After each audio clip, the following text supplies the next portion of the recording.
Dzień dobry, witam serdecznie. Good morning, ladies and gentlemen. A very warm welcome to you. We're opening our conference, Business Collaboration of Małopolska Region and Romania, Economy of Values in Practice. My name is Bartłomiej Biga, and I'll have the pleasure to be the host of this conference. We'll have a practical and a theoretical part of this conference. Well, I work at a university, so I'm quite attached to theory, but at the Open Eyes economy, we know that theory without practice in business makes no sense. So we will talk to people who are greatly experienced when it comes to the practical issues of business, and we will talk to them today. We are organizing this as part of the Open Eyes Economy Hub, and it's a hub that gathers companies that in their operation take into account values that are not only economic. We are co-funded by the European Fund for Regional Development.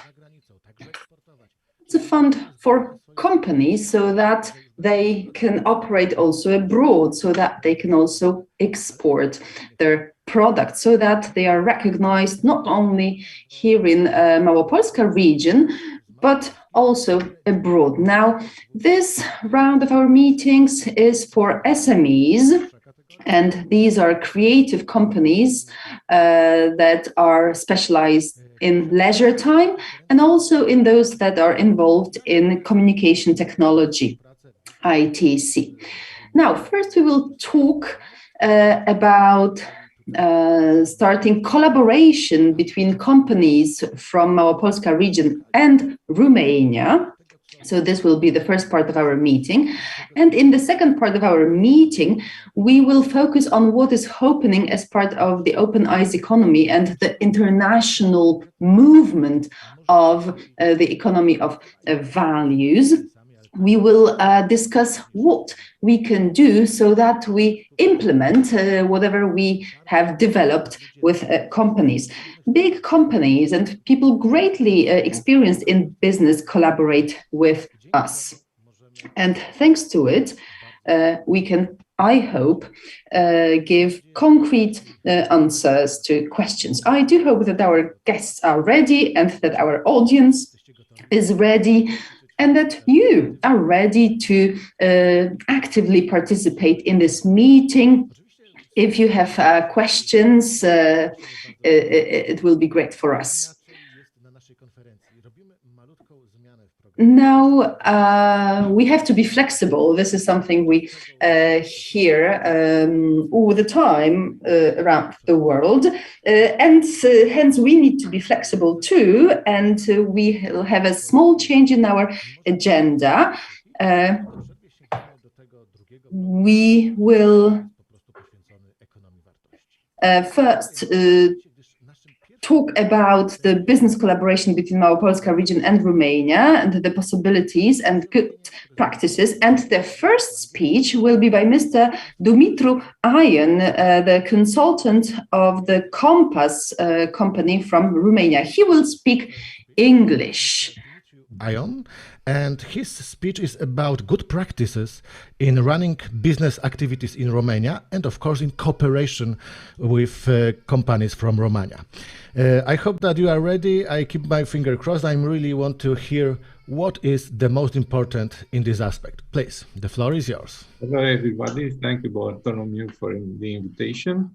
I will talk a little bit about the Romanian economy first, and then we will address the topics of the day. So, how to do better business with Romanian companies. So, I will start with the presentation.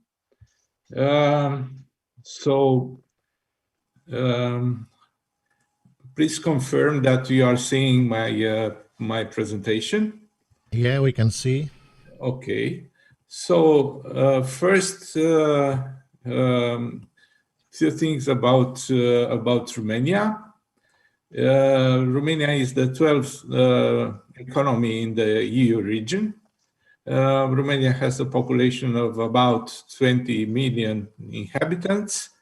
The GDP in 2020, it was around 218 billion euros.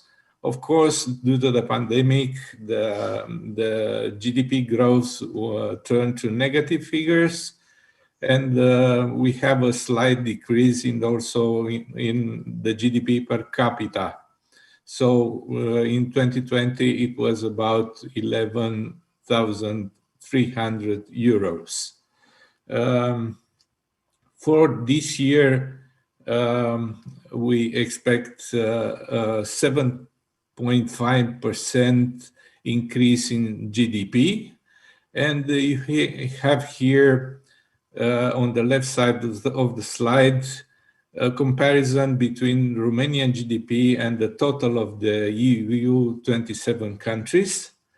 So the most important figure here is that the GDP per capita at the moment, it's about 38% from the average of the European Union. If we come to contribution to the GDP for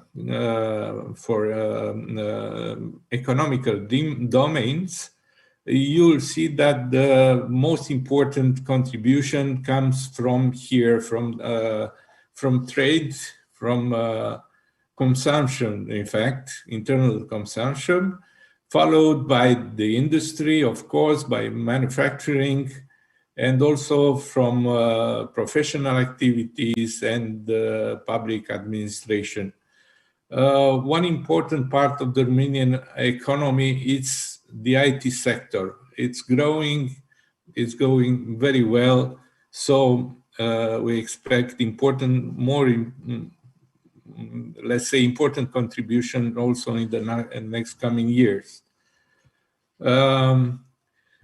Of course, Romania was hit by inflation this year. And you have here an evolution of the inflation until May this year. Of course, it grows, and that growth comes mainly from prices for power and also for natural gas. In fact, there are some industries that have problems at the moment due to these prices of the gas, because we are talking about 300% or 500% increase. If you are talking about the economic sentiment indicator, I don't know if you are aware of this indicator.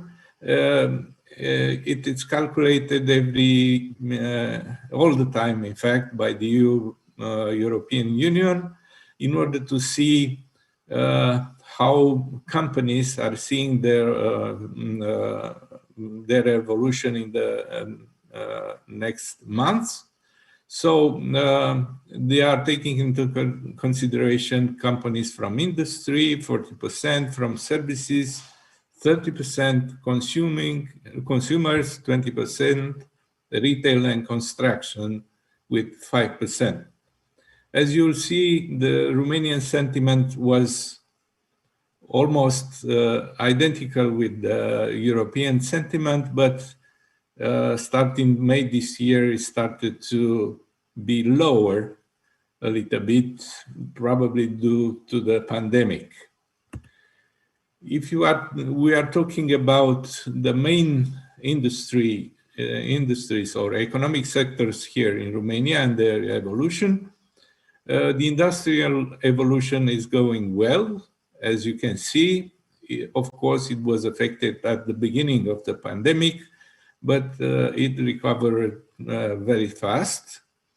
We have also the same situation for retail trade, for services, But as you can see, the construction sector has a slightly different evolution compared to the EU.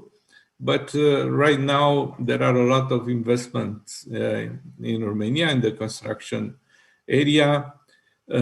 Investments coming from the public sector mainly, but also from the private sector. If we are talking about the forecast, I told you we are expecting this year an increase in GDP of about 7.5%. And this increase will come mainly from private consumption, from investments, and also from government expenditures. The labor market is one of the key points of the economy. As you can see in the graphic from left side, in Romania, we have above 15 million people that can work with aged between 15 and 74. At the moment, around 9 million are employed, and 5.7 million are outside of the labor force. Here we have a particular situation because from this figure of 5.5 million, I think around 4 million are working outside Romania at the moment. So the real figure there, it's about 1.7 people that are unemployed at the moment.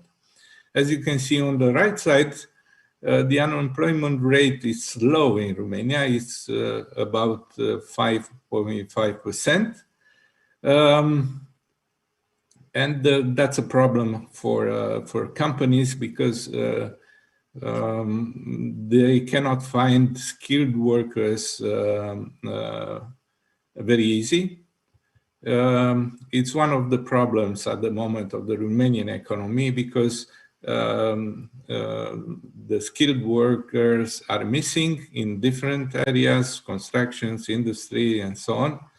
A lot of skilled people left Romania and are working in the EU countries.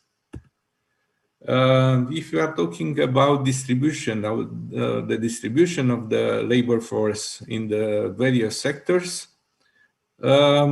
the most important sector is also the trade, wholesale and trade, and of course, industry and manufacturing will follow. Romania has a lot of people also involved in the agricultural business, although the contribution of this sector to the GDP is quite small. You can see here the difference between Romania and the average of the other European countries.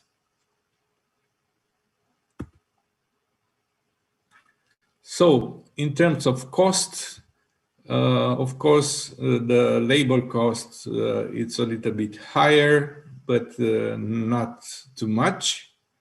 You have here a quarterly evolution of the labor cost, and on the right side, a comparison year on year.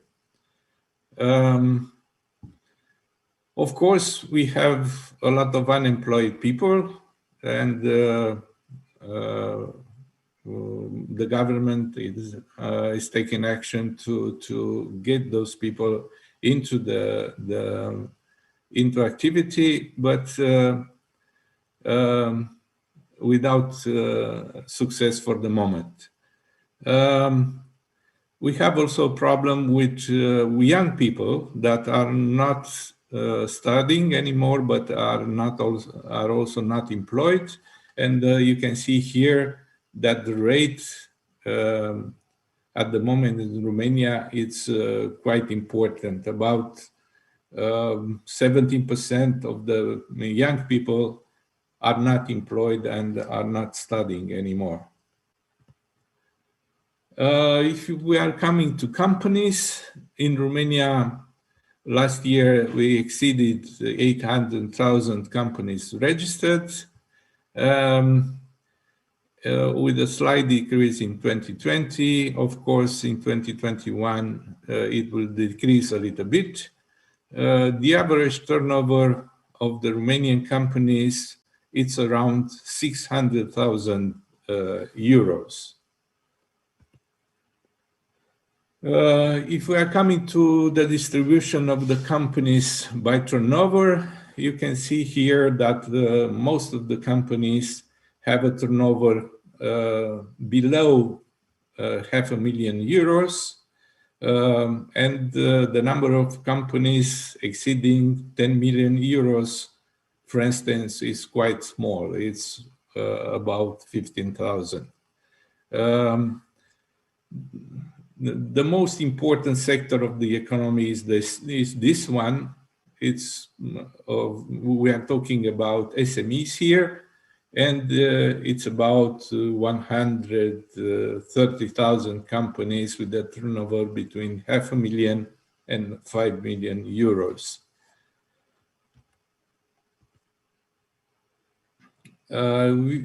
If we are talking about number of by distribution by number of employees, you can see here that we have a very small number of companies with a turnover exceeding 5,000 employees, and a graphic here with all the companies here that exceeds 500 employees. And you can see that their number is quite steady. We have an important increase in the companies with a turnover exceeding 100 million euros. You can see that it grows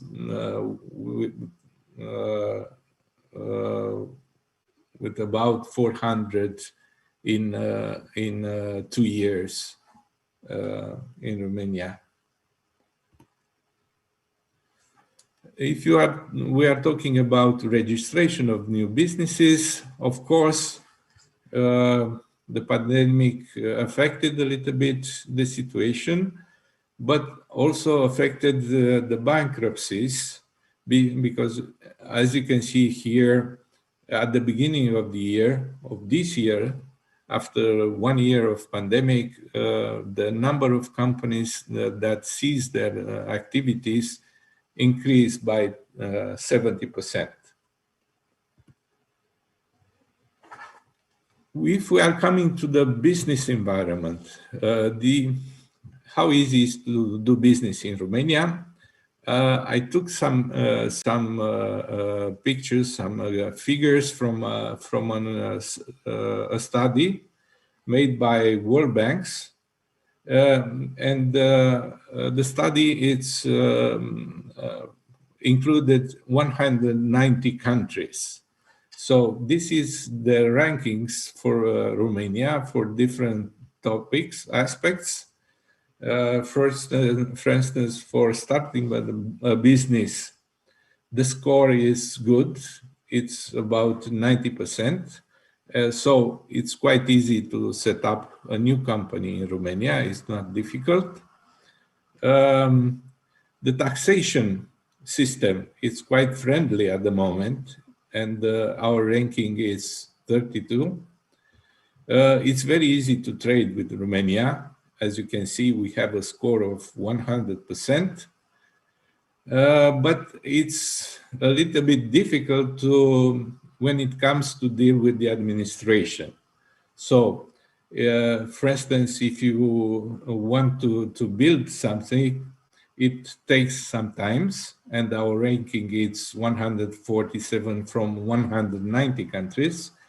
And for instance, if you, for a greenfield, to have access to electricity, to power, it's quite difficult. And our rank is 157.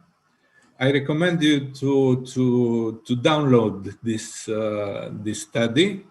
I will send my presentation to Matilda, and everyone who's interested can receive it from the conference organizers. Here are some details about the scoring, how it was calculated for every topic. And as I told you, for instance, to get access to electricity, it takes around 6 months for a greenfield factory or I don't know, warehouse or something like that. And to get the authorization for a construction, it takes around 260 days. I told you that the taxation system in Romania is quite friendly. We have a flat fee for taxable profit. It's around 16%, and the VAT rate is 90%. The situation is different when it comes to labor taxation, because we have the highest, I think we have one of the most highest rate in European Union. It starts with 35% from the gross salary for social security contributions. And on top of that, there are here some work insurance contributions of 2.25%. That comes a total taxation on labor about 37.25%. So if we are talking about corporate tax, the environment is quite friendly, but when it comes to labor, the taxation is quite high. That's the reason a lot of companies are paying their employees in the gray area with a minimum wage and I don't know, some other contributions coming from other sources. And we are coming now to our main topic of today. Coming from our experience, and we helped a lot of companies from Poland, from Korea, from Czech Republic, from Hungary, from Austria, Germany, and so on, to establish a local presence here, finding, I don't know, distributors or setting up an office or opening a company. Here are some key topics to address. And the first one is to evaluate your business potential on the Romanian market. And we are talking about the market size for your products and services, volumes, and also the legal framework. So you have to perform a little bit a market study before to decide if you are coming in Romania or if you want to find somebody to distribute your products or services here. The second step is to analyze your competitors, to see who is active on the market, and also it's important to position your products or services on the market to see in terms of pricing, in terms of interest to buy, in terms of demand, and also how these products and services are distributed. And after that, after you have all this information, you can decide the best strategy for you to enter the market. So you can find distributors, you can set up a subsidiary, or maybe you can start a new company, maybe with a local partner. So the information in order for you to do the first step of research, let's say market research and decision making, could be assisted by our colleagues from Compass Poland that can provide you also some figures about companies, about their activities, about turnover, profits, and so on, number of employees, and so on and so on. And also, we can come from Romania to help you with other information you might need. The second step is to set up your local presence. So the first thing to do is to select potential clients, potential distributors, or partners. And as I told you, our colleagues from Compass Poland can help you to create a first target list with such companies. Then you can analyze and check their potential, starting from financial figures. And you can set up direct meetings online or on-site. We had many cooperations with Compass Poland for Polish companies that wanted to distribute their products on the Romanian market. And we were very successful in setting direct meetings. Of course, during the pandemic, they were online. But before that, we had a lot of visits coming from Polish companies that came here in Romania to meet their potential partners. After that, you can decide if you want to distribute your products or services or set up a new company. It's very important to get legal and fiscal assistance from here in Romania, because for instance, if you want to set up a new company, it's much easier for a lawyer to set it up for you than for you to go and step by step until you'll be able to start the activity, to start the company here. Of course, if you want to do that, we can help you also with some advices. And after that, if you want to start your local activity here, we can help you with recruiting and hiring your personnel. It's very important to have clients from the beginning, so we can help you with the selection of potential clients, creating targeting lists for sales and marketing. We have a dedicated service for lead generation services in order to generate immediate sales for your company. We have also a very good department for online marketing and offline marketing, business events, and so on, that can help you promoting your business.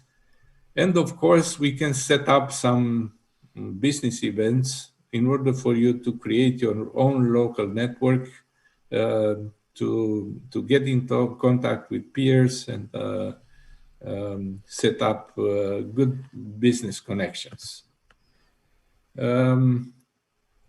Okay, as I told you, Compass Poland can assist you in the first steps of selecting companies, providing you information about the potential partners for the Romanian market. And we can assist you later on in setting up meetings, in generating contacts, in the lead generation, and so on. So we can be of help in generating new business in Romania. These are the information that I want to share with you. If there are questions coming from your part. I will gladly answer them because I cannot stay until the end of the conference. Again, my presentation, I will send my presentation to the conference organizers, even with more details about the Romanian economy and the Romanian business environment. I hope they will be useful for you. Thank you very much. Thank you very much for your presentation. I think that we know much more about possibilities in cooperation. Now I see no questions, so thank you very much. And I just want to add something, but let me switch to Polish again. Thank you again. Thank you very much. Thank you very much. Ja może uzupełnię, że my jako fundacja... Let me add that we as GAP Foundation and as part of the Małopolska Open Eyes Economy Hub, we collaborate others also as part of collaboration with the guest that you have just heard, but you can also go to FERS without any costs because we cover these costs. So it's worth tapping this option. And before we speak more about it, let me now give the floor to the speaker who was supposed to be first, but will speak as the second. He will talk about the specifics of running business in Romania. We will listen to Mr. Ignat Timmer, Honorary Consul of Romania in Kraków. The floor is yours.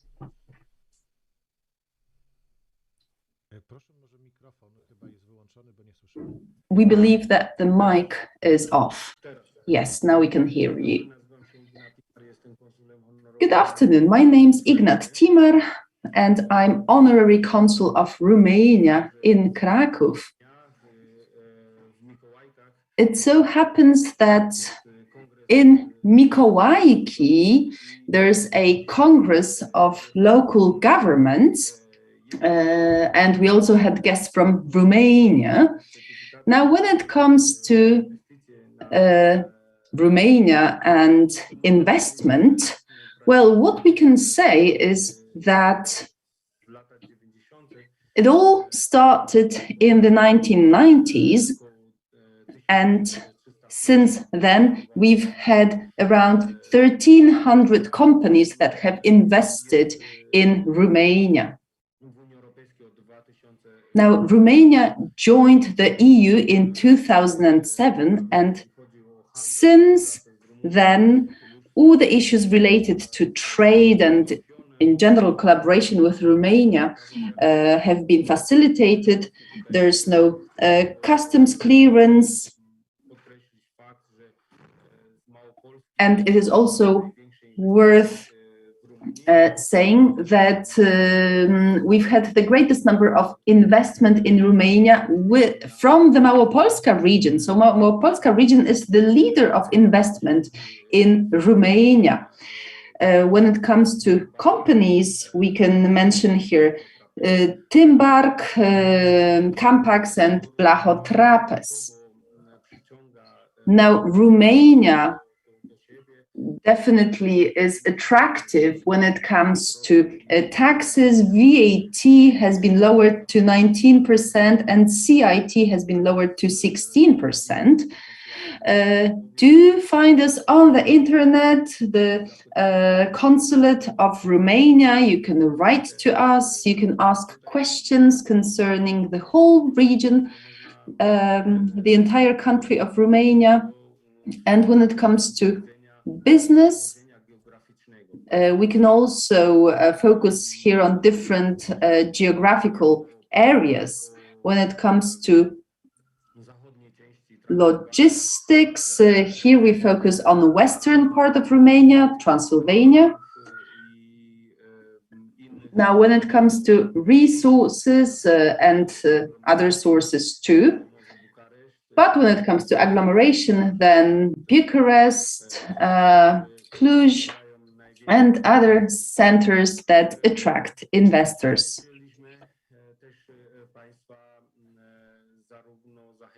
Now we also want to encourage you to invest in Romania. Romania has great potential when it comes to infrastructure and labor force. And these are definitely the goals. Our goal to have this great exchange between Romania and Poland, so that also resources from Romania could reach Poland. So this kind of barter exchange could be quite successful, and it could definitely be profitable and beneficial to both sides. Now, when it comes to myself, I can provide assistance to all the interested parties. Obviously, you need to approach differently every single company, because it's different when you are involved in trade, different when you're involved in services, and still different if you are involved in manufacturing.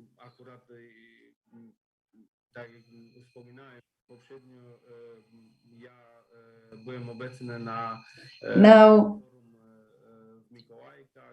I participated in this forum in Mikołajki, and we had a guest there from Western Romania.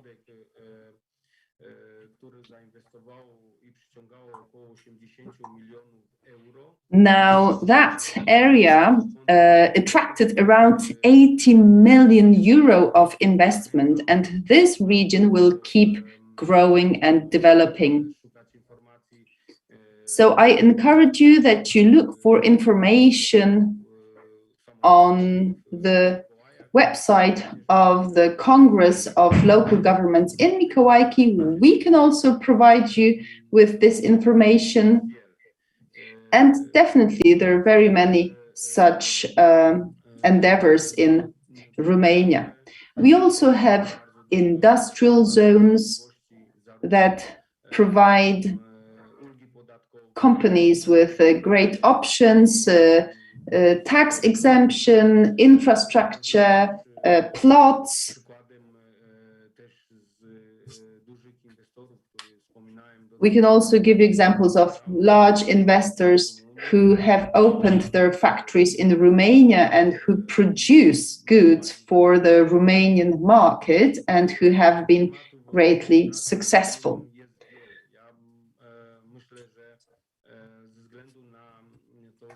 Now, because Poland and Romania are the two largest countries of Central and Eastern Europe, both when it comes to area and population, well, they definitely have the potential that can be tapped. And this exchange between the two countries that will also take place in the next couple of years, especially when Via Carpathia is finished, that will run through Romania, Slovakia, Hungary. And this way, goods will be transported from Romania to Poland, because the distance between Barwinek and us is only 350 kilometers. So logistically, this is extremely important, because it's like the distance between south and north of Poland. And the infrastructure keeps developing.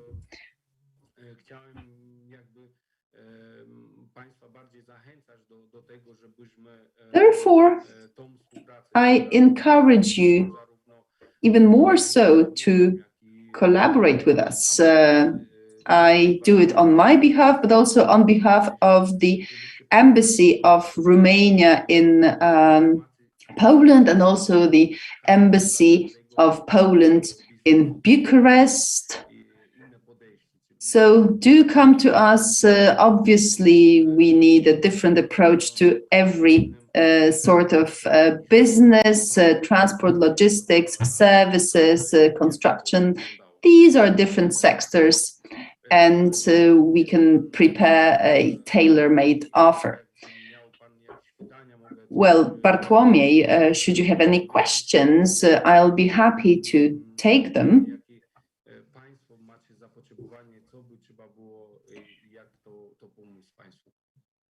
How could we help you? I'm happy to answer such questions. What would be the most important for you when it comes to collaboration with us? Now, this is my question to the moderator. I'll be happy to take questions from you.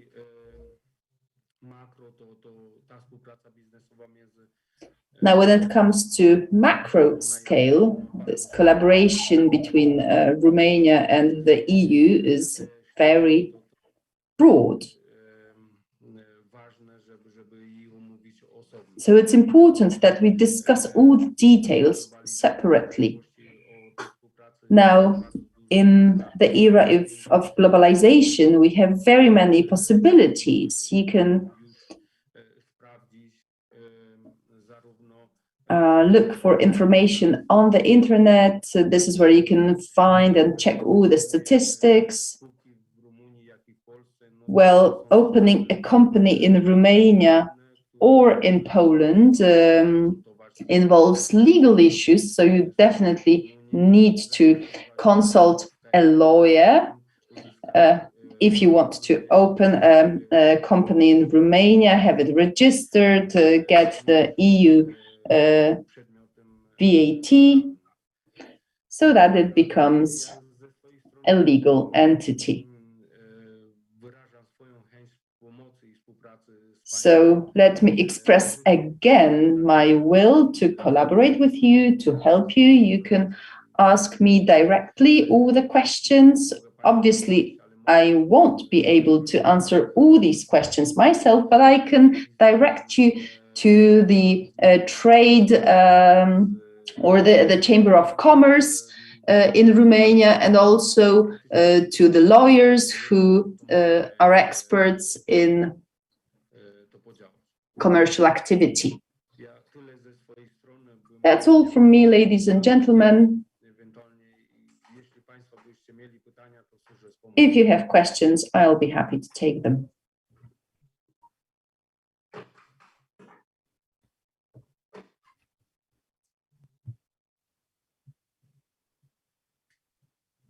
Nie wiem, I'm not sure.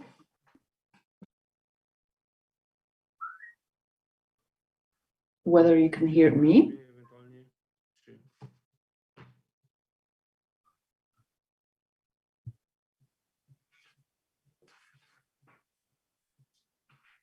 Mogę poprosić pana Bartłomieja. I ask Bartłomiej Biga to take the floor now.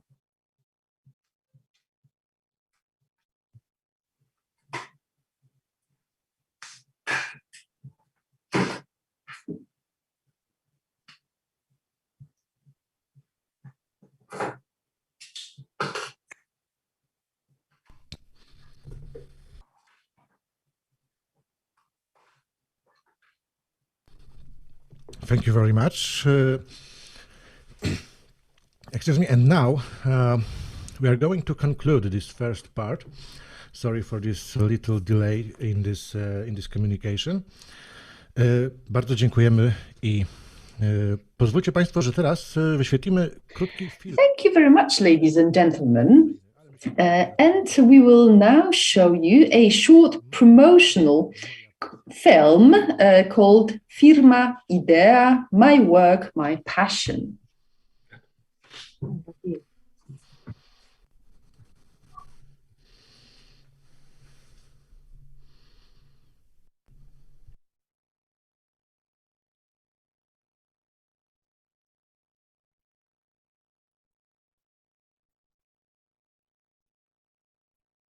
Biznes, innowacje, idee.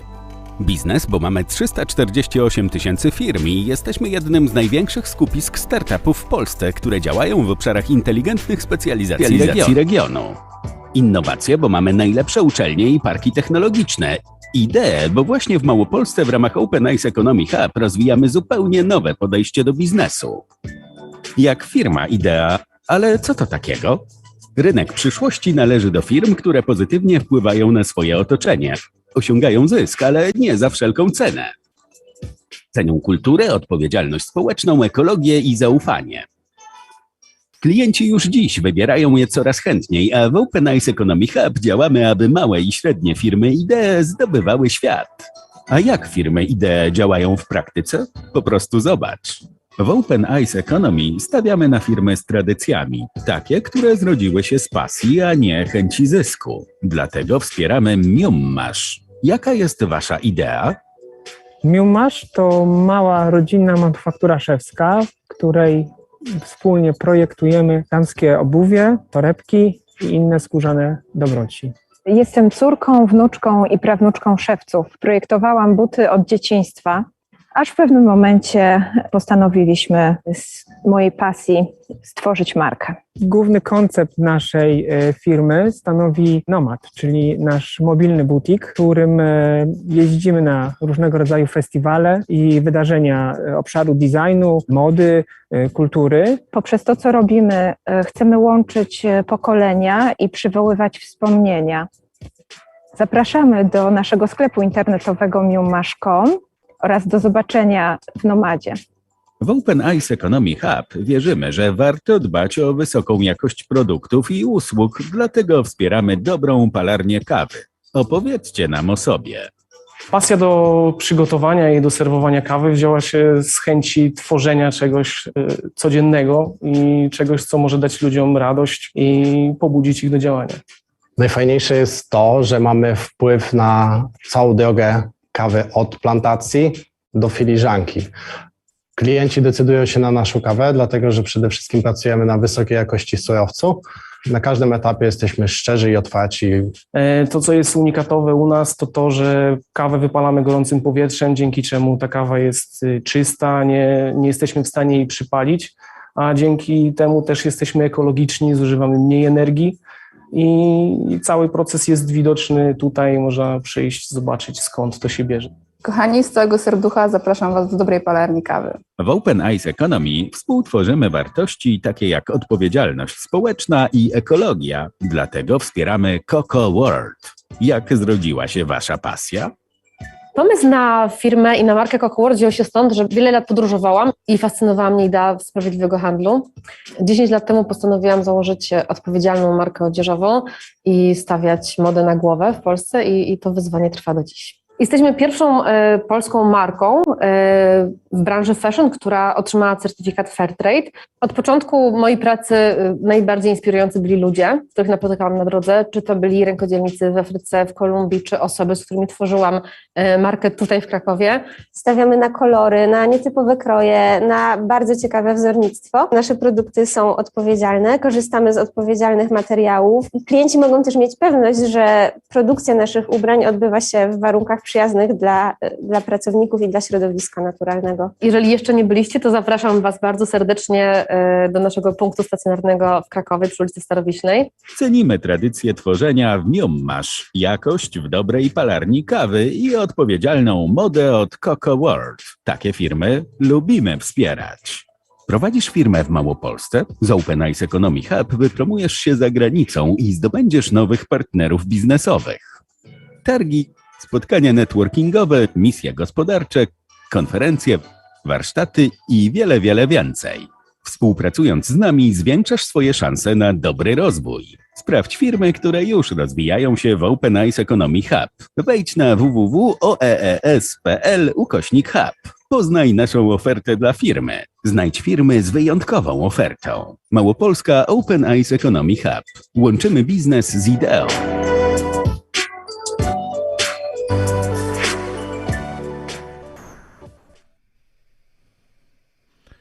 Dziękujemy za film, dziękujemy już w zasadzie za Thank you very much for this video. Thank you for the first part of our meeting. To conclude, well, when we listen to our speakers, you can think that doing business in Romania is very easy, maybe not as easy as they presented it, but I think that we can definitely facilitate it to make sure it's within the reach of micro, small and medium enterprises. As economists, sometimes we complain that we have great companies, but they have issues with going global. And I'm not saying we can solve all the issues that are some obstacles on the way to develop the business, because everyone knows who is running a business that there is many pitfalls. However, listening to those stories, I think we have no doubt that our companies have great potential. This is why I'm very happy to say that together with our partners, we can facilitate this collaboration and make the theory we are talking about at Open Eyes come into practice. I think the key point is for small companies to resist global competition that has a lot of premium for the largest companies that can monopolize markets. And small companies have issues in surviving because it's difficult to compete with giants. But the answer could be in the concept of firma idea, company idea. So just create your own way of creating values. And in this short promotional video, we could hear that there are some companies that have been operating in a sector for generations, and they can offer something unique compared to the global competition. And this is lovely because on the one hand, this business model gives you an opportunity to develop also abroad.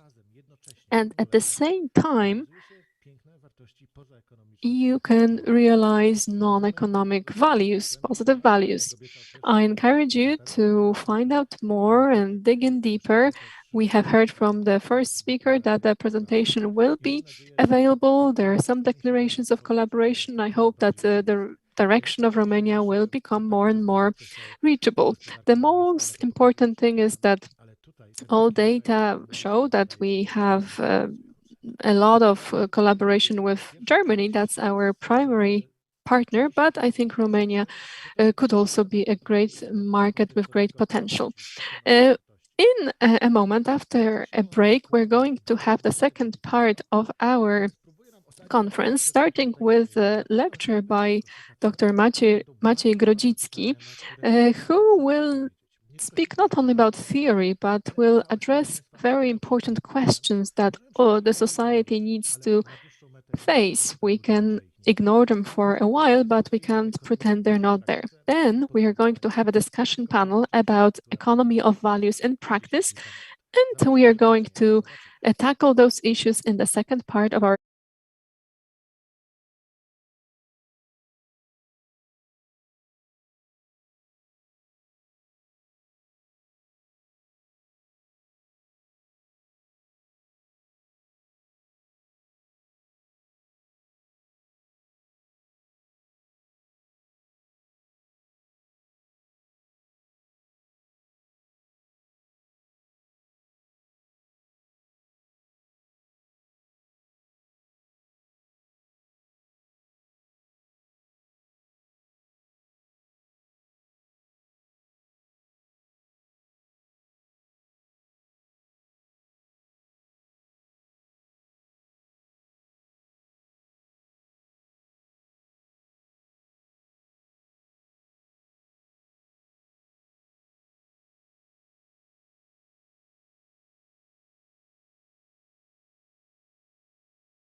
Witamy ponownie. Zapraszam na drugą część. Good afternoon, ladies and gentlemen. Please join us in the second part of our conference, Business Collaboration of Małopolska and Romania, Economy of Values in Practice. We will be talking about values in economy now, and for those of you who are not familiar with our movement, just a short introduction. Some people are quite shocked when they hear this term economy of values because it may sound that economy is about values. So what is unique about economy of values? Let me inform you that the uniqueness lies in the fact that we highlight the non-economic values in economy. We believe that there is room for them. It doesn't mean that we are not going to focus on the financial result, because we will, but if we focus on the result only, then we may be going in the wrong direction. We want to avoid that, and we are looking for answers to questions that should be addressed even if we try to ignore them for a while. This blog is for more advanced listeners, maybe, thanks to our distinguished guests who've been working with us as part of Open Eyes Economy Hub for many years. I am sure it will be very interesting and it will be an in-depth session. In order to have the best possible understanding of a broader context, we have invited Dr. Maciej Grodzicki from the Jagiellonian University for an introductory lecture. This lecture will be about towards the direction of economy of values diversity, the role of companies in the post-growth world. Thank you very much. Let me share the screen. Thank you for inviting me, first of all. I do not often talk to business practitioners, which is a pity because, when I talk about those aspects, I usually talk about it with students and other academics who are not directly involved in practical business operations. Before I move on to the role of companies, I would like to start with discussing certain trends that we observe in the global economy. On the one hand, when we look at the forecasts of the world GDP, one report by PwC says that GDP will double by 2050. On the other hand, if we look at the report by IPCC, it gives a forecast about climate stability and also the avoiding the risk of overheating. And they say that the CO2 emissions will be reduced, and by 2050 they will reach net zero globally, according to some forecasts. And the IPCC report addresses this contradiction, saying that choices that we take now as a society in one sector can either reduce or expand our opportunities. In particular, high energy consumption direction is very risky because it means that we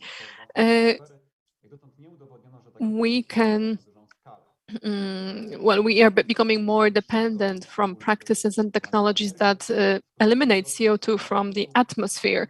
So far, it hasn't been proven that such techniques can work on a wider scale. In other words, it's a complex wording, but IPCC is saying that the most optimistic scenario from the point of view of global climate change and the Earth ecosystem is gradual reduction of energy consumption.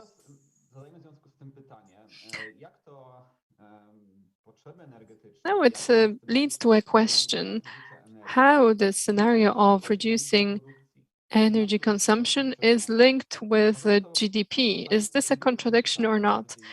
We can juxtapose it with another question. Can production grow without limits, endlessly? of course, to look for a positive answer to this question, we can talk about those planet boundaries. So there are some environmental pressure that can be absorbed by the planet's ecosystem. For example, a report by the Good Life and WLC shows us the different capacities of the planet when it comes to CO2 emissions, material footprint, ecological footprint, and other. And it shows that some years ago, only some of those boundaries were crossed. Now we have many more of them. That means that the risk of Earth ecosystem stability and the pressure on the water, land, atmosphere, ecosystems is already crossed. We also have limited access to raw materials, including fossil fuels and key minerals. Now we have this after post-lockdown rebound in economy. We can see how crucial is the access to different minerals and how it can affect economies, causing, for example, inflation. Also, transportation, industry, and the energy system are based on fossil fuels. That means that if we increase production, when we have fossil fuel-based transportation, heavy industry, etc., this becomes very problematic. On the other hand, new processes related to recycling, renewables, and also digitization, they have some technical limitations. We can't just shift from carbon-based economy to something completely new and virtual. Also, the expected breakthrough technologies such as nuclear fusion and full recycling technologies and CO2 capture are still something that we will experience in the future. Looking from the economic perspective, we can think that each company has some growth factors and growth barriers. On the one hand, we want to increase the scale of production, to grow as a company. These are the expectations of owners and shareholders. But also the growth factors include the new markets and technologies and the grow or die pressure from the competition. On the other hand, each company faces some growth barriers. The growth is not something that happens easily or automatically. As I said, we are limited by the natural resources and the capacity of the planet.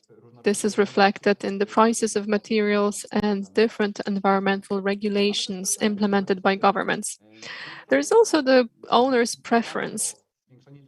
Often, the growth of a company is not a preferred path. There are some sizes of companies that seem optimum for the owners, and they do not want to grow further. Finally, consumers and the society exert negative pressure on companies that grow at all costs. We also have anti-consumerism movements, which means that increased production is hindered because there is a certain demand limitation.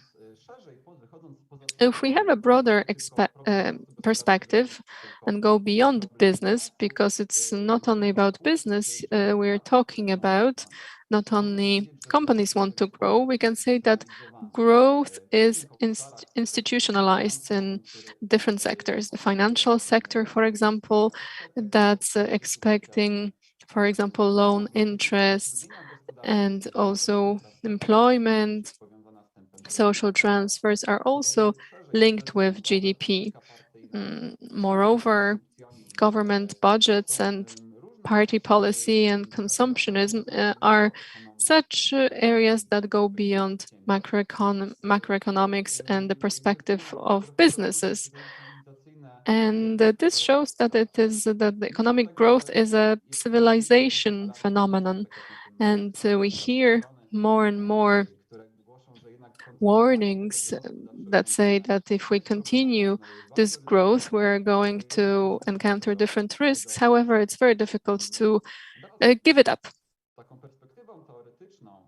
A theoretical perspective, or a perspective that is derived from science, economic science, and other disciplines of science, but also from social movements, activist movements, is the concept of post-growth. So it's a vision of a qualitative but also quantitative transformation of society and economy. So we should look for such social, economic, political solutions so that this total growth of amount of production and consumption is curtailed, but at the same time we should increase well-being. So this post-growth is based on the assumption that the slowdown is what awaits us anyway, that we will see more problems related to extreme weather and also problems related to ecosystems, and this will influence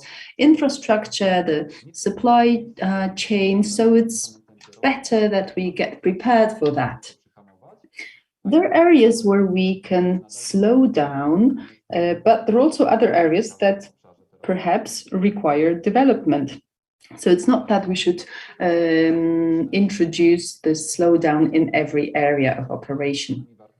Now, by a reference to the economy of values, this concept of post-growth says that growth shouldn't be the overriding value, that we should also take into account other values such as safety and social cohesion, democracy, the possibility of influencing the economy by citizens, and also the limits of our planet and of ecosystems, of forests, rivers, and so on. Now, what isn't post-growth?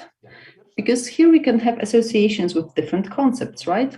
So it is not the so-called planned impoverishment. So it's not like retreating to the cave. It's not about producing less only, but it's about producing differently. Because, well, if we produce things of low quality, which we need to throw out after a couple of years, well, it influences also our environment. And we also have great losses in the form of waste. And here the food industry is a good example.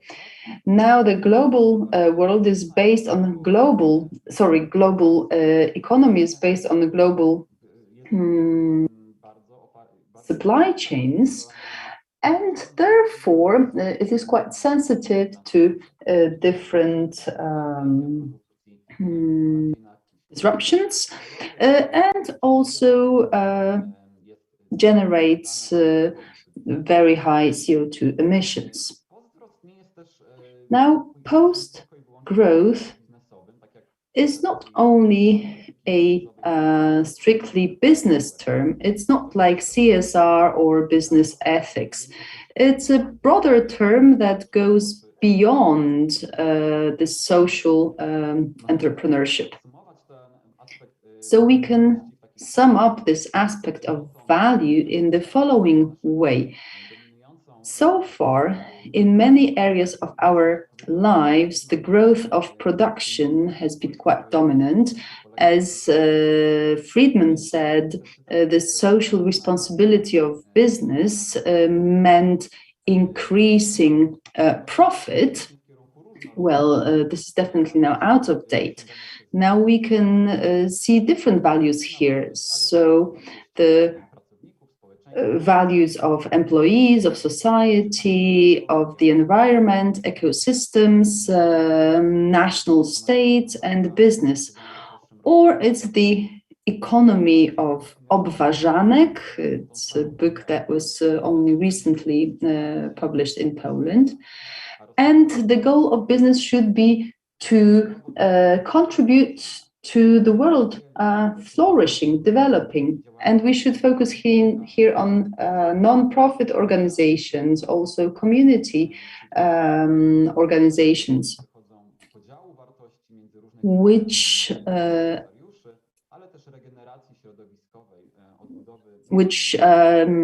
contribute to the regeneration of the environment.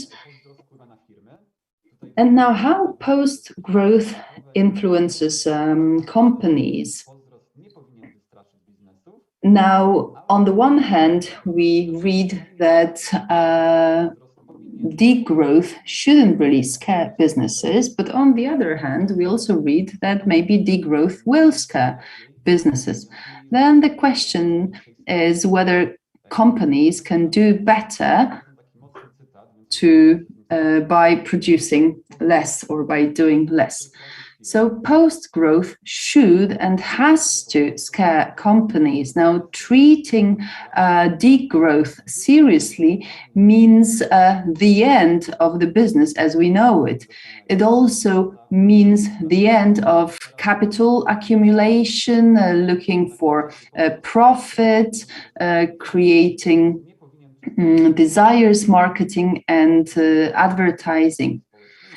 However, while this degrowth should scare business, degrowth shouldn't scare people involved in business. After all, companies are social entities, that is, communities of people, and people actually need degrowth. After all, we are very sensitive to what is happening around us, and we cannot escape our reality. Now, how to assess which companies follow the degrowth trend? Now, Kmara and Cronenberg, they described several such criteria. So these are the companies that reject the priority of permanent growth of sale, share in the market, profit, and company value, which doesn't mean that they do not growth. They also reject the logics of monopoly and concentration, but they co-create value. They get involved in different networks, communities, and the supply chains are built on more on the value of partnership. Now, they also lower pressure on the environment or the impact on the environment in the entire life cycle of the product, and are socially involved. And the leaders actually are attached to the idea of a company of values. Now, those of you who like hiking surely know the company Patagonia, and they create their products to be durable. And in their advertising, they encourage people that they don't buy new things if they really don't need them, that maybe they should have their things mended, repaired. And the company is doing really well. It has a very strong pro-ecology brand. Now, Fairphone, they are based on easily repairable components. It's a product that should be durable, should last for years, and should not be replaced by a new model in just a couple of years' time. We also have a network of farms and the food producers and food suppliers who are part of this. who actually provide such products to urban markets, to city markets. They try to get businesses involved in providing key social services to citizens. And let me now refer to certain inspirations from literature. If we believe that degrowth is something desirable or something that actually awaits us, how should we operate in such conditions, under such conditions, when this growth won't be continued all the time, when we will have limits on certain resources, or these resources won't be that easily available, where power won't be available as easily as it is now. So how to deal under such conditions, how to operate under such conditions? Definitely such issues related to the demand for food, for clothes, for housing. This is where a company will definitely keep thriving, but also providing tools to mending a product. This might be an area where companies might continue growing. Now, this product producing things locally, so being deeply involved with a given community, just as Patagonia does, for example.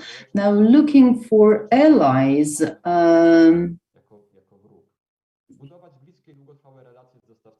and going against this logics of competition, so setting standards for the sector, acting together for the regulations that limit and unfair competition. That's all from me, ladies and gentlemen. Thank you very much for this lecture. And this confirms this belief that I also have, and that you also mentioned, referring to the book, The Donut Economics.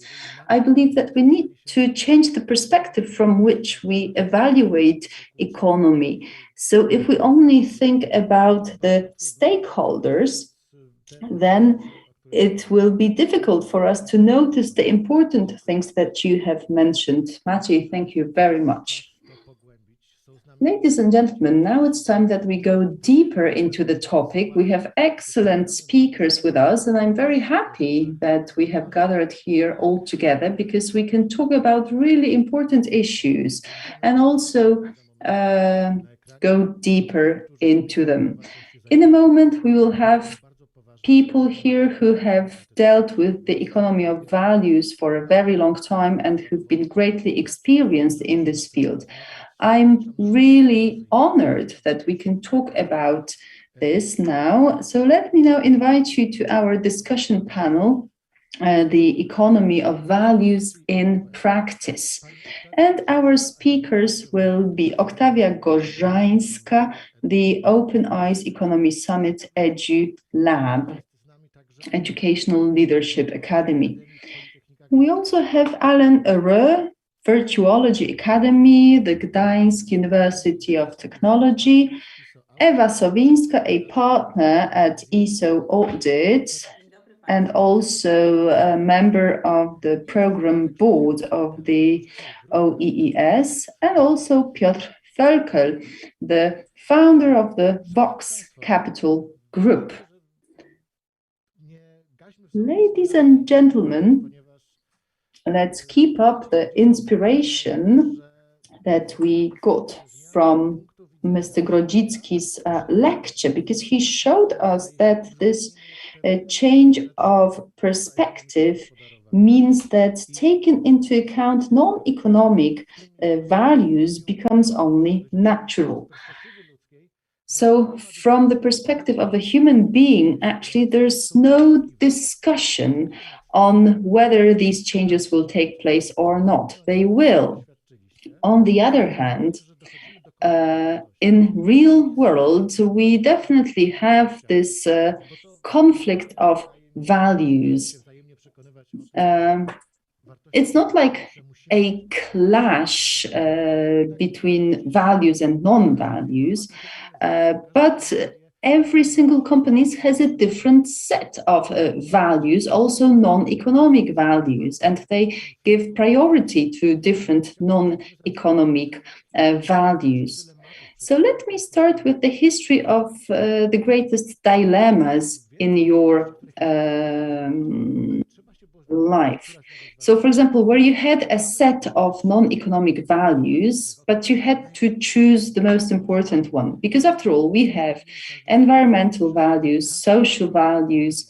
So I'm sure that many of you would like to follow many of them. But I believe that sometimes it's difficult to decide which value to choose at the cost of others. So let me start from such stories from your lives. A question to Oktawia Gorzeńska.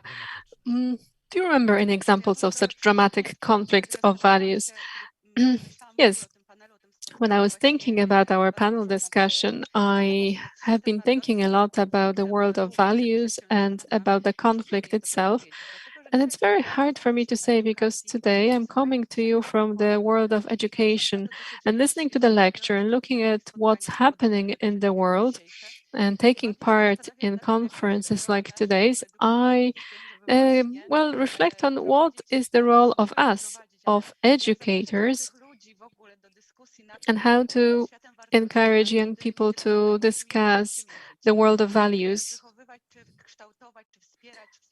how to shape the development of those young people who will then take those difficult decisions.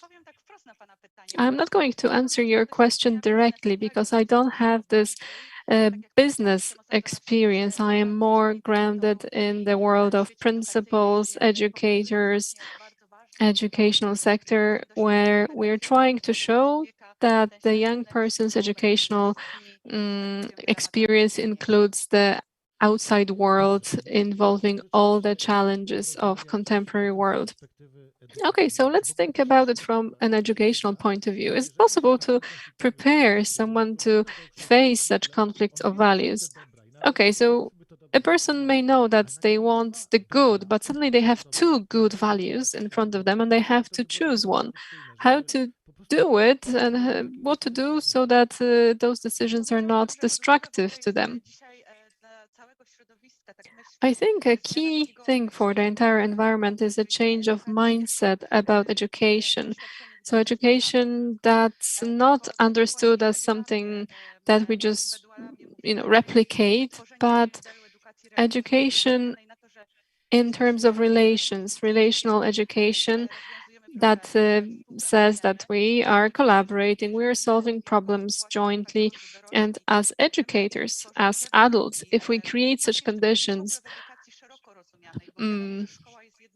for students, because of course school is just one context of education, but everywhere else also where education takes place, if we create such conditions, young people will be able to take up challenges and also conduct social projects. At this point, it's still an area that can be reinforced in education.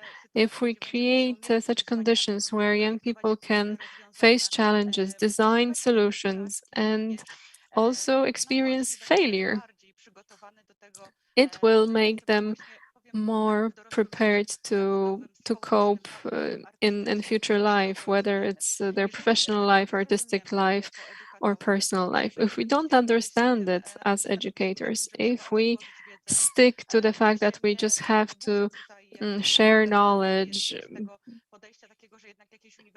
only, of course, I agree that we need some basics and universal body of knowledge, but if we actually stick to the idea that education should be based on checking the knowledge acquired, exams, etc., then we're going to run into troubles.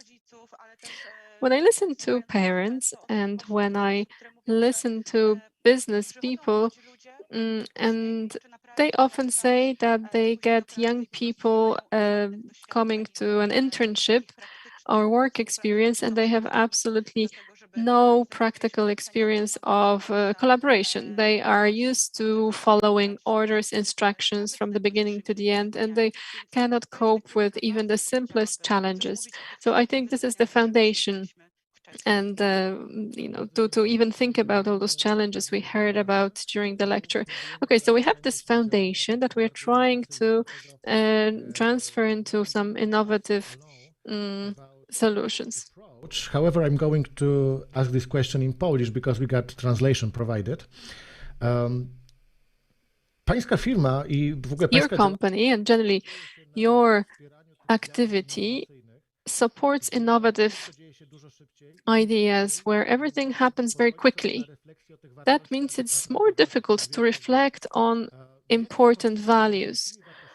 What conflicts between what values do you experience conflicts in your area, and how would you recommend we solve them?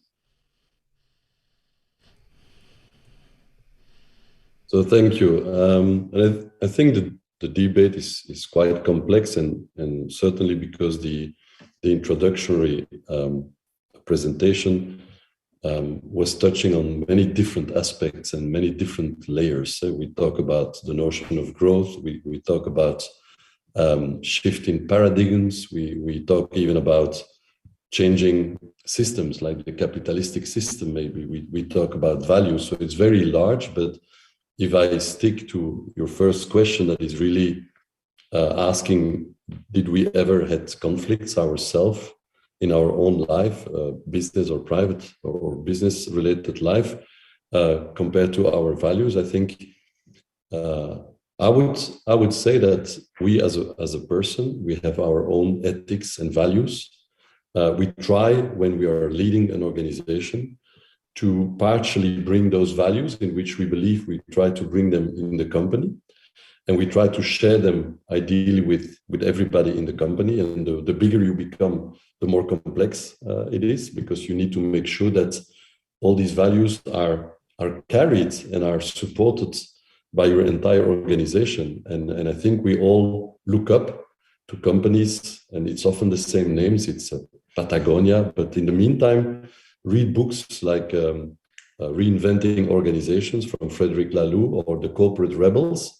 You will see that there are many more organizations, small, mid-sized, and large, that have also embraced that type of approach, where they are much more trying to build bottom-up the values of the organization and to share them throughout the organization. So I think it's much more present everywhere. And the difficulty now, also for me personally, is that you should look to these values from a much more holistic point of view. It's not only you and your company. If you want to be authentic with your values, you should apply them throughout the entire spectrum. And sometimes people are saying the values should be connected with the purpose, the planet, and the people that you are touching throughout your venture, throughout your company. And that starts to be a very holistic approach. Likewise, me, as an academy or as a service provider, should I continue to work with companies that are not in line or that are not connected with the values of my organization? It's very challenging, because that's what it should mean. If I really want to walk the talk, and I like the phrase talk the talk, I think that sometimes you can see organizations where some big values are printed on the wall, but do they apply them really? Are they really shared with the entire organization? I'm not sure. But I think we are now in the 21st century entering into a period that if we want to continue to attract young talent, if we want to keep existing talent in our organization, we will need to have a much more, we will need to be much more authentic in the way that we respect these values and that we connect them with these words of purpose, planet, and people, and how we apply them throughout the entire business organization. And as I said, I could today probably see that working with some clients that I'm working with are probably not fully aligned with the values that I defend for my organization. That's the next step that maybe we should all agree on, but we cannot be naive. Any organization, I don't fully agree with the fact that growth is a problem in the society. I think growth is still necessary, still good. It makes us evolve. It makes us innovate. It's maybe the way that you achieve growth that needs to be revisited, and also the way that you are redistributing the value of the growth. I cannot live, I think, in a society where I feel that 90% of the world wealth is in the hand of 2% of the population. So the way you achieve growth and the way that you distribute growth needs to maybe be rethought. But growth as such for me is not a bad thing for an organization. I want to achieve growth for my group, but how to achieve that growth and with whom might be questioned now and challenged. And I think that's probably the conflicts in which I am now. And they are different than in the 90s, or they're different than in the beginning of the year 2000s. But that's, I think, normal. We evolve with our society. A company is something like a human being, and we evolve. We stay connected with the rest of the society. So challenging moments, I think conflict certainly very present for many organizations nowadays, but that's also beautiful because it's a moment where you can reinvent yourself, rethink yourself, and adapt yourself to be future-proof for the next coming periods. So I think challenges, but certainly great opportunities. Thank you very much. It's a very interesting perspective. Mam takie przekonanie, że to połączenie naszych działań. I believe that combining our actions and combining our values is connected with the 3 Ps that Alan mentioned, so purpose, planet, and people. And I think that's something that allows us to put some sort of arrangement, order to the discussion and continue. So that's why I would like to ask Ewa Sowińska now, who also needs to put figures on top of that, because you are helping companies from the formal point of view as well. How should we cope with those conflicts of values, and also with the fact that there are companies who say they can sacrifice a lot to achieve their values and go in line with their values, but at the end of the day, it all has to be working also on paper and documentation, because the standards that companies need to adhere to are sometimes very rigid. How to help such companies? Yes, Bartosz, it's true, because I am dealing with taxation. I examine financial statements and analyze them, analyze the information, and then I issue reports about financial statements, and I issue a result of my audit. So I think it's worth mentioning that some solutions are moving from the demand of the market, but also some solutions are coming from the regulator's side. Regulator says that for an expert auditor to examine a company's standing and whether the financial statement really reflects the previous 12 months of the company's situation, soon such expert auditors will have to look at financial but also non-financial data. There are some discussions going on already with different member states. And there's plans to change the directive 2014-95, and this directive will oblige all large companies who employ at least 250 people to include a lot of information in their financial statements that are non-financial. For example, these would be information about managing values, what our business model is, what our strategy is, and also what type of innovation we implement in our business that are related with climate change, human rights, and social issues. I believe it's a great challenge and very many dilemmas that companies will have to cope with. So, how to arrange all this, whom to talk to, what is important. I believe that, yes, there are quite many such dilemmas for companies now. And when I think about dilemmas in business, I think that you need to give yourself a chance not to be alone, so that you work in teams, you contact people who think the way you do, so that you discuss all the pros and cons and select and have the right choice.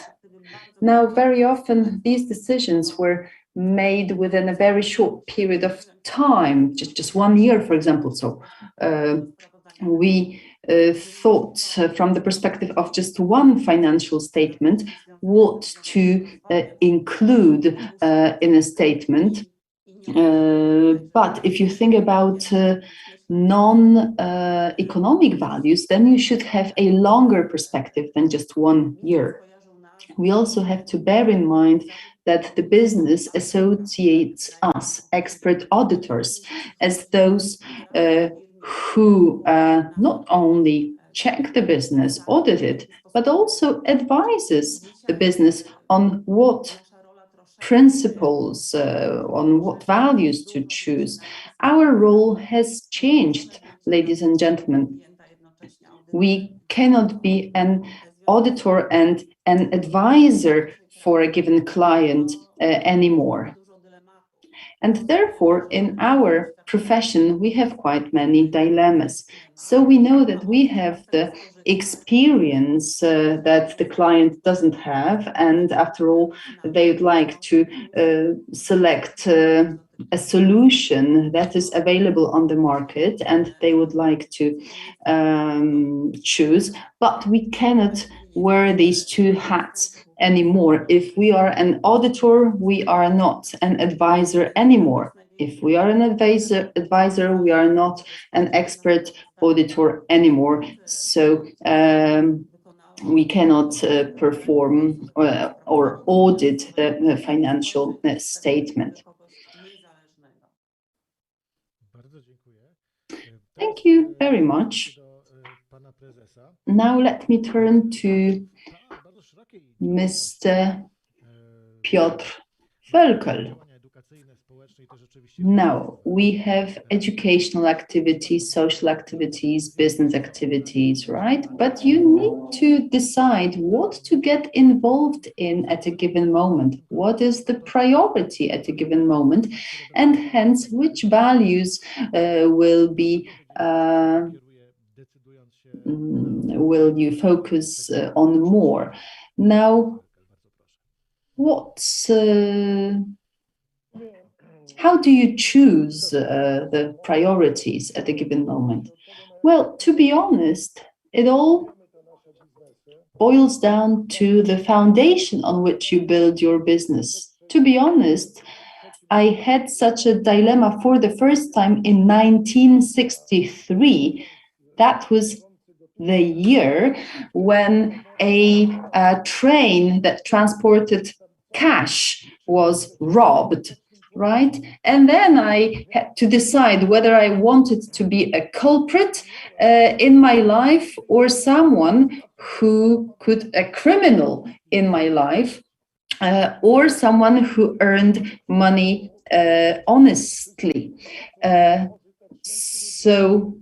In the end, I was 13 years at the time. In the end, I decided that it was better to be an honest businessman and give something to people than to take something away from people. We also know it from films about mafia, that you actually become the head of mafia if you kill the head of the existent mafia, right? But then, someone will come and kill you. But, well, I myself, I'm already 70 plus years old and I'm still alive and kicking. And I believe it's thanks to the fact that throughout my life, I've tried to give things to people. And yes, Eva said that, the time perspective isn't that important because you need to make choices on every single day. But if you set the model of your life in the right way, and if your life involves business, and after all, business is part of our lives, and if you choose the principle that what is the most important is not greediness, is not hate, anger, ignorance, and all the other bad human features, but you focus on such things as being good to others, that I choose sex out of love and not sex for money, that I choose joy in my life resulting from my relationship with people. And, Alain also said it, that if you have a certain set of values, then you attract people who have similar values. Then your life makes sense. I'm in a perfect situation myself because I do what I want. I surround myself with people who like one another. We like one another. And my job gives me great joy. But what changes quickly? Well, our knowledge on how we harm our planet. To be honest, 20 or 30 years ago, I didn't understand why I had to have the best furnaces in my factory to burn waste. But now it's only obvious to me. So definitely the industry needs to change its optics. We need to focus on quality so that products are durable. I'm very proud of the fact that I have furniture that belonged to my grandma.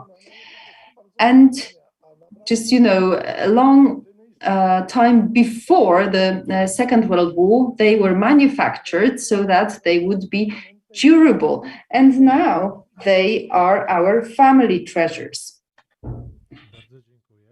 Thank you very much. Well, I believe I will use this sentence to convince people that the economy of values is good. So let me reiterate what you have said. At the end of this path, I actually work with people I want to work with. I do things I want to do, and I'm surrounded by people who have the same values as I do. But obviously, it doesn't mean that everything is now obvious to us, that, the things that we are saying here are part of mainstream, although some of them have become part of mainstream. Let's come back to education now, and I'm turning to Oktawia Gorzeńska. As part of open eyes economy, we sometimes say quite radical things, and something that even several years ago seemed quite absurd, well, now is part of the mainstream, but some things haven't become part of the mainstream yet. So what seemed to be improbable only a couple of years ago, and what is happening right now? So what are those things that were just our dreams just a couple of years ago and now are part of the business? Now let me come back to the world of education, because for me it is very important, and I believe that this is something that can support young people. And now let me refer to OEES. Now, building a system that develops competence, that develops relations. Well, this is something that's already happening at Polish schools. Together with EduLab, we prepared a report on Polish schools under change. Now, in this trend of educational change, we very often refer to foreign experience, also to the experience of Finland, because when it comes to education and entrepreneurship of young people, they've done a lot there, also with reference to the economy of values. But we have such gems already in Poland. Obviously, there are many things that still need to be done. I'm not going to paint grass green here, but yes, there are more and more people who see great value in this new approach to a young man, in building situations where young people can explore things, test things, suggest things, build, develop things. This group, this grassroots trend is growing at schools. Now at Edu Lab, we think what to do to spread this relationship-based education even more, so that it is not seen as something very general, but as something quite concrete that is part of your life. So I believe this is something very valuable. But is this still a challenge, or is this the general way of thinking that is being implemented right now, in your opinion? You know, the good thing that has happened is that the academia have met the practitioners, and I'm speaking from my experience here. So we are at this point where different worlds meet. So this is a great change. But, you know, supporting this environment, getting more and more people involved in it, and I'm not speaking only about educational environment here, but also about parents and generally us adults. Why education is so important, why it is important for building our societies. Well, there's still work to be done in this field. So here we are definitely at the beginning of the path. So we keep looking for allies who will support this narrative and the way we think about education. I'm wondering whether there's a ceiling here, maybe this glass ceiling that we haven't noticed yet, because maybe it's impossible to convince everybody to what we talk about as part of the economy of values. I remember 2 years ago we had those T-shirts with the slogan, I'm wearing it and I'm preaching it. Maybe not everybody can actually afford the economy of values. And hence my question to Mr. Völkel, is this comfort that you've talked about, this comfort of choosing who you work with, of building a friendly ecosystem, is it something restricted to only the chosen ones? Because maybe, you know, in the industries where the margin isn't that high, you can't really afford it.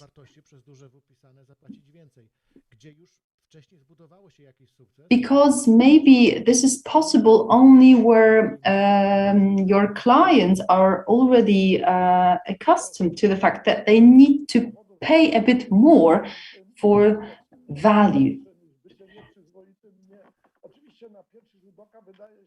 Well, it seems that it appears that it's easier to rob a bank than to earn money and put it in a bank's safe. But, you know, it is something only apparent, obviously. I know very many examples of situations where people who want to live according to right values, it seems they have to pay more. But if I take a look, for example, at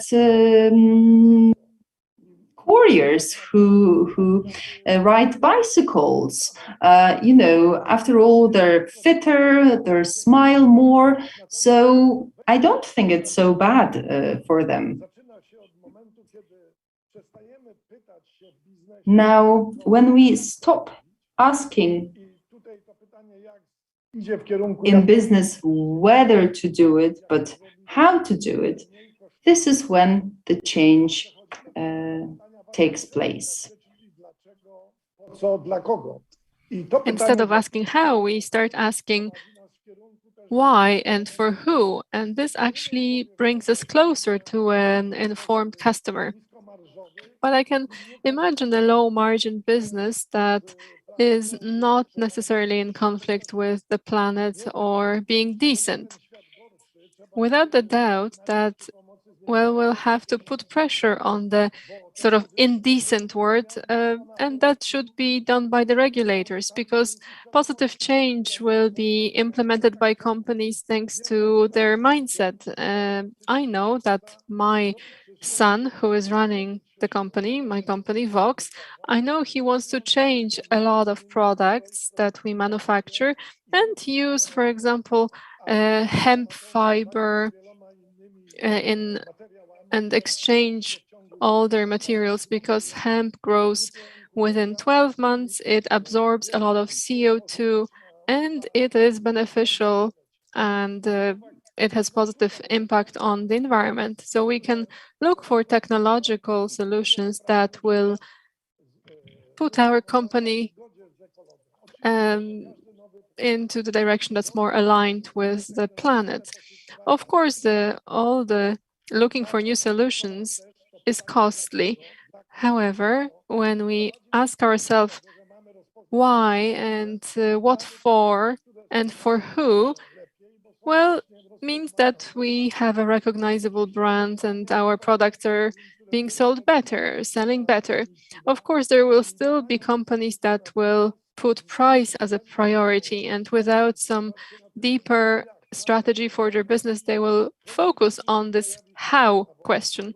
However, sooner or later, those companies will have to face the legal regulations, legal restrictions, and different economic stimuli that will make them shift their strategy. So I think that if we want to be decent, we should just give information to others to make sure that technological decisions are made based on true premises. And for those companies who cannot do this evolution themselves, they will have the regulations that will have to follow. I think Ewa Sowińska can give us an interesting perspective here, because she knows the financial results of many companies. Of course, I'm not going to ask about any details, but Ewa, you are participating and organizing many ventures that put together and gather people from different worlds together, and companies that are focusing on non-economic values. And do you think that there are many companies that go in line with those values, or maybe some of them are just using it as marketing tool? And do you think that taking economy of values seriously can also be beneficial for economic growth? Well, I'm not going to give the financial information, because anyone interested can go to the online to the court register and read financial statements, because they are published.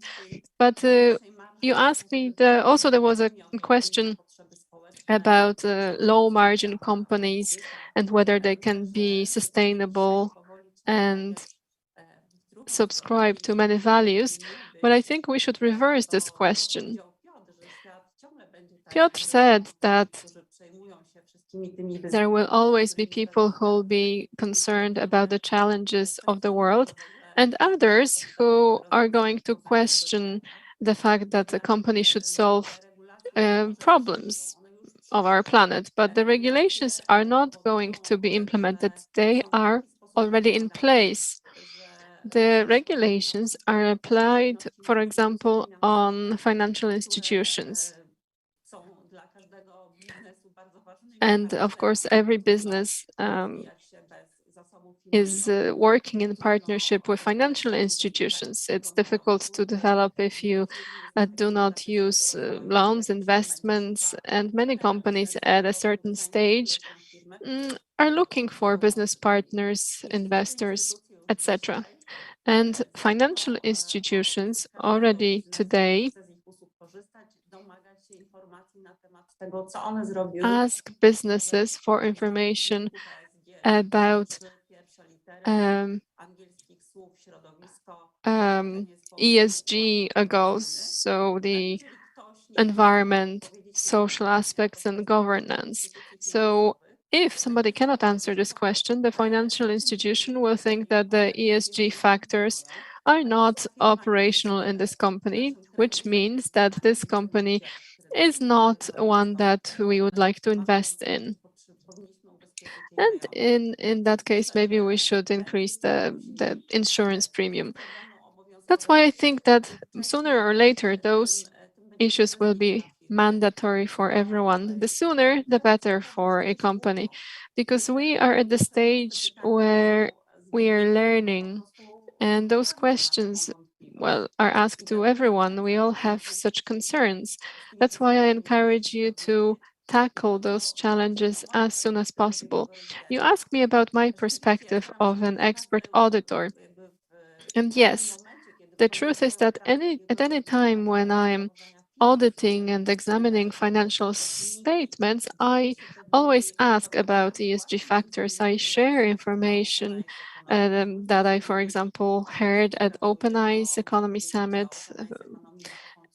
Open Eyes Economy really has a great capacity of networking people, and colleagues I work with on everyday basis are somehow people that already participated in Open Eyes Economy.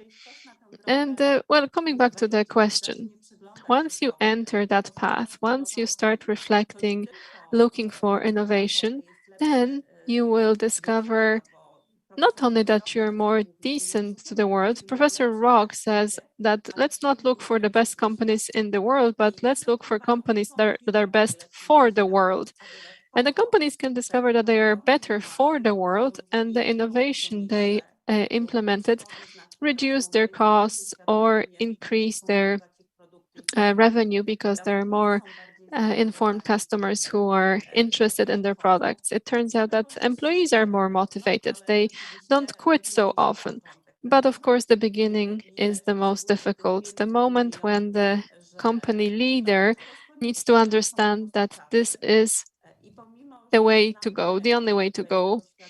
I know a lot of companies who go in this direction, yet I'm quite concerned with the results of a recent report by the Association of Stock Exchange Emittents. So they are checking the level of knowledge and the awareness of the companies, the largest companies listed on the stock exchange. They already now have to report on the environmental factors, for example, and the research shows that on the scale from 1 to 10, on average, Polish companies listed on the stock exchange or the management boards or the leaders do not go beyond the score of 2. That means that there is also a lot of companies that are doing nothing in that area, even though they should, in line with the regulations. The statements are not examined. It's not an obligation to examine the statements yet, but it shows that it's a lot to do yet. And when we look at the year 2019 and 2020, and when we compare it, companies that are leaders in 2019, they had 9.5 points out of 10. We had such scores. And in 2020, the best score achieved was 8.33. That shows that even the best are not facing or not coping with the challenges well enough. That means we still have a lot to do and still a lot of discussions to conduct as part of Open Eyes economy with our peers, with our colleagues, our business partners. There's still a lot to do. However, clearly I am keeping an eye on the situation, and I see that if this path is taken by a company, then it can also bring about positive results for the company's growth and strategy. Thank you very much. Well, let me just add that it's thanks to Eva that Gdańsk is so close to Kraków, because we have a lot of collaboration between the two cities, and on our website, Open Eyes Economy Summit, you can see a lot of joint initiatives by Gdańsk and Kraków. Yes, Bartek, well, let me just add that in 2020, we started this initiative, Solidarity in Development. It's like a twin conference, and I would like to say hello to all my colleagues in the program board, because I think solidarity is something that we should hold dear. And especially I would like to say hello to Barbara Stępnowska, who is my colleague from the Technical University. Yes, thank you very much. We also say hello to Barbara. Now I would like to again ask along, because you monitor companies or look at companies at different level of development, you look at their leaders and their decisions. In your opinion, those non-economic factors and this unique way of generating values, should it happen at the very beginning of a company's development, or maybe we should cross some critical point, have already some impetus, and then you can add the values on top of that? Or maybe at different levels of company development, maybe it changes with time and with the company development. What do you think? Yeah, I think, like I said in the first piece, and many other speakers were telling it also, I think values, of course, change over time. And I think we all agree that they should include other components in 2021. But what is important, or the bottleneck for all the change that we're talking about now, I think lays clearly in the leadership. I think in public and private domain, we need strong leaders. And I would say that luckily, and I can only look to the panel and say that the leaders like Piotr Völkel, but also others in many other countries, we can see that sometimes we have those leaders that can manage the transition and the change. But I think that many of them are still the bottleneck. They are protecting probably too much the past. They're not ready for the big change. They are not trained to work with uncertainty. And I think the pandemic has clearly shown that a lot of leaders were not ready and are not trained to deal with all that uncertainty. They're still more in the, I think, in the paradigm that the leader needs to know everything, control everything, that he needs to guide the entire organization. And sometimes I think we need to change ourselves also in our style, in our leadership style. I had the opportunity in my life for a couple of years, 3-4 years, to work for an organization that were mainly manufacturers. So it was factories, about 15 factories in the world. And they asked me to operate in these factories as an external entrepreneur. So diving into the factory and trying to help the leader who took the decision. My factories are very profitable. They deliver what they need to deliver to the shareholders. So there is no reason for me to change. But when I walk in my factories, I cannot feel passion. I cannot feel happiness. I cannot feel a culture that fits anymore with my personal values. And I think I should be able to achieve the same financial results for the shareholder, but to change dramatically and entirely the culture of my company. And he asked me and others to help him into changing the entire culture of these 15 factories with some KPIs that are, when you think about the value, how do you measure the value of happiness? How do you measure the value of passion, of a new culture dedicated to innovation? It's not always easy to measure. At the end of the day, you can measure the financial results that you report to your mother, to the headquarters.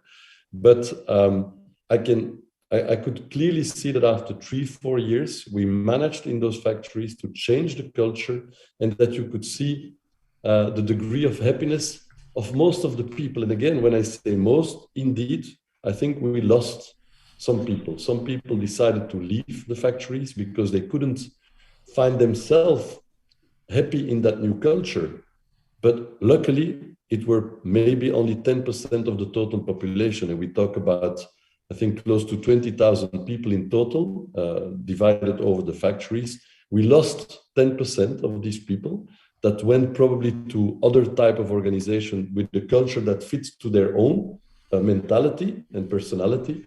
But 90% of the population could clearly assess, and we could discuss with them and measure also the number of projects that came out, the degree of happiness reported by people, the way that sickness even in the companies or depressions and other problems were really going down. So you can measure it some way, somehow. But what was the initiator of all these projects is a leader that takes the courage to change something and to dive into the unknown, to dive into uncertainty, to accept that he didn't know exactly how the new operating model would look like, but he accepted to dive into it and to take the risk.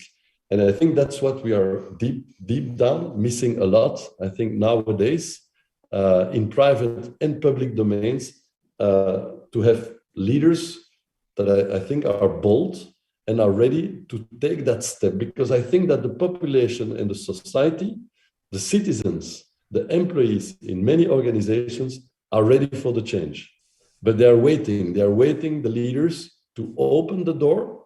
I'm very glad also to see that many leaders are becoming more and more also to be female, because I think that dealing sometimes with uncertainty, having another type of empathy, accepting sometimes to be a bit more brittle as an organization and as a person is something that a woman can deal with, and maybe sometimes men not. So I think it's also good that in the leadership teams, we have much more a kind of gender change that is operating, because it will help, I hope, organizations to take the step. I think society is ready.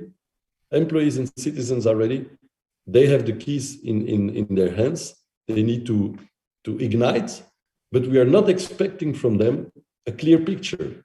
We will, together with them, build that picture, and that's something I think they have difficulties with. That's my humble belief in why not everything is changing yet, but it will come. I'm an optimist and a positivist from nature.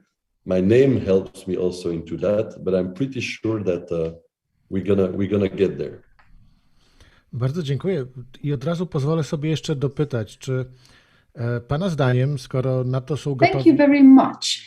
If you believe that both business leaders and society are ready for the change, can this change be a grassroots change? Maybe we don't need any law that will actually enforce such change, because everybody already wants it. Will it happen anyway? I think, and that's certainly something that I personally have seen changing heavily the last 10 years. Grassroots, indeed, have shown up all over Europe. And I'm a particular European lover and visitor, so I dive into many regions and cities, and I think grassroots and this kind of constructive, rebellious attitude is much more present than 10 years ago. 10 years ago, we were complaining. We were probably expecting the regulator to come with rules and the boss to show where to go. And I think the last 5 to 10 years, in several different degrees, from country to country, but you see the grassroots coming up. In the Nordics, it was very present in many regions, and I think now it's spread all over the other regions. And I like that mentality because it is rebellious, it is not accepting the status quo anymore, but it is constructive. It is challenging and kicking the politicians and the business leaders to change. And they resist still a little bit, but I think more and more, from what I can see, we see the changes started to operate. So I like that mentality, constructive, rebellious society. Okay, thank you very much. Powoli nasza dyskusja zbliża się do końca, natomiast chciałbym dla pełniejszego obrazu zapytać... Our discussion is slowly coming to an end, but I need to ask about economic costs of all that. So what were the economic costs that you had to take for being faithful to certain values? Because we wouldn't be fair if we said that this economy of values was only a bed of roses and that no problems were involved. Mr. Falkel, could you tell us about the situations when you were faithful to your values, but you had to bear the cost? Well, I'm glad that you said that it's a temporary cost, because I wouldn't agree that it is a long-term cost and that in long term it is less profitable than being in the situation when we behave as if we just wanted to rob the planet from everything it has. Yes, if you want to transform your company and move from the optics based on Excel sheets to optics based on values, well, definitely it takes some time. And obviously, certain people can't cope and they leave. And then you need to employ new people. But well, speaking from this perspective, every change is quite demanding. But my experience concerned, for example, the introduction of the furniture called Young User. So we wanted to introduce this furniture for children and for teenagers who could create their rooms this way. Everything and a lot depended on them. Now, many parents, they didn't really see the potential of that furniture. And obviously, launching them on the market required a lot of determination from us. We had to reinvent our communication about this furniture. But then it turned out that children, they saved us because they intuitively, without reading the manuals, they saw the sense in that furniture and they didn't want any other furniture. So yes, a young generation, it sees that actually we leave the world to them that has been depleted from all its resources, and that we really need to reinvent everything. We, in a way, need to redesign the world or design it from scratch, design it anew, because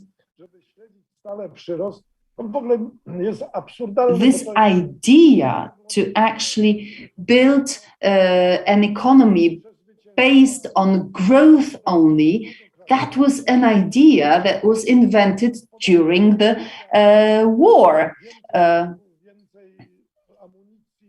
Because then you need to have an economy that will allow you to produce more tanks and more uniforms for soldier and more arms, more than your enemy. But you know, this is the economy of war.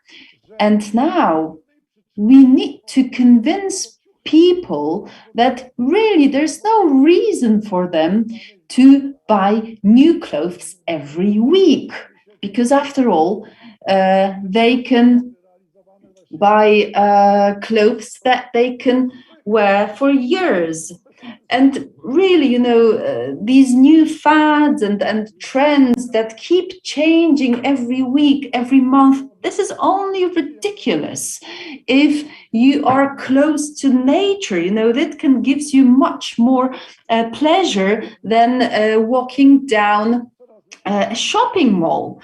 But you know, young people, they understand it better now, that fashion designers, that corporations, that shopping malls, they are there actually to make us addicted to buying, that it's like brainwashing, and young people are aware of it, thank God. And this new generation that enters the world and that is quite critical about it, they will save us. And I'm just like Alan, I'm an optimist. So I keep my fingers crossed for a bright future.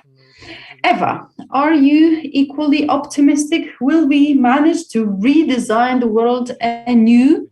And who's the most responsible for it, in your opinion? I'm an optimist too. And this optimism is related to what I do in my life. I believe that all of us are responsible.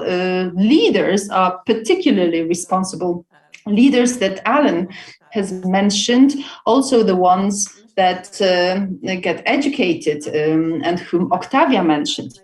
And apart from the fact that all of us should get involved, I believe that business should be the most responsible here, because this agreement that if something isn't prohibited drives our GDP, but now we know that this is not true. And I believe that if there are more women among leaders, and this is also something that Alain has mentioned, then I believe that we will be successful. And it is the planet that should be our customer here. Also, values are our leaders. This is what Barbara Stepkowska keeps repeating. And I hope that more and more women will become leaders. I don't know why, but Polish business is still too close to women. There's still too few women among supervisory boards. Only 13, maybe 14% of supervisory boards include, only 13 to 14% of members of supervisory boards are women, and only 6% of companies have women as their presidents.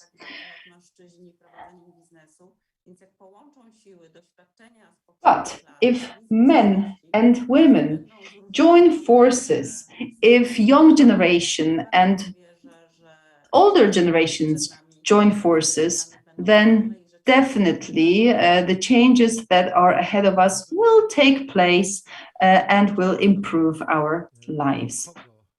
Now, who is to teach whom? Obviously, we have professional educators. I am among them. This is what Octavia has mentioned. But is it that now business learns more from consumers, or the other way around? So, for example, first you need this daring decision of a leader, and then the company teaches society and the change takes place. Octavia, please. Powiem tak, że ja myślę, że warto, żebyśmy Let uczyli me się put it this way. I think it's worth learning from each other. I don't want to set one direction only. Often business says, okay, yes, we can come in and tell you what to do. However, the world of today is much more diverse, more interesting, and creating this context where dialogue is possible is important. Talk about challenges, talk about designing solutions in a collaborative manner, how to change the world together. I think this is the greatest value. Dialogue, that's what we're trying to achieve in EduLab, putting together, bringing together different people and from different contexts, and education as a starting point to become more involved, more aware, more sensitive, more active, and create better reality. I also would like to thank, for example, looking for the best company for the world. And I think generally we should look for solutions best for all of us, where we are all taken care of and that we are in a relationship with ourselves. Thank you. Thank you. Thank you very much for participating. Thank you for listening to us. This panel was about economy of values in practice. Our panel members were Octavia Korzeńska, Elon Hry, Virtuology Academy, Gdańsk University of Technology, Ewa Sowińska, partner, ESO Audit, and a member of the program board of OEES, and Piotr Welker, the founder of the capital group Vox. Thank you very much, ladies and gentlemen. Our panel is coming to an end. I think it's hard not to be an optimist after such a panel. I think we all needed that. Sometimes when I listen to students, I see that this room and readiness for change is there. So I think that, the open eyes economy will have a lot of potential for growth, and we hope that this optimism will grow in us so that we can think about the future with more peace and calmness. Thank you very much. This was the conference called Business Collaboration of Małopolska and Romania, Economy of Values in Practice. And our conference was organized as part of Małopolska Open Eyes Economy Hub. You can find more information on our websites. Our meeting and our project is co-financed by the European Union from the funds of the European Regional Development Fund. Thank you very much for this meeting, and I encourage you to keep an eye on what we do, because Open Eyes Economy Summit is not just a series of events or conferences where people talk about issues, but also a movement. We want to participate in the changing world. We want to set the direction and be involved. My name was Bartłomiej Biga. Thank you very much for your attention.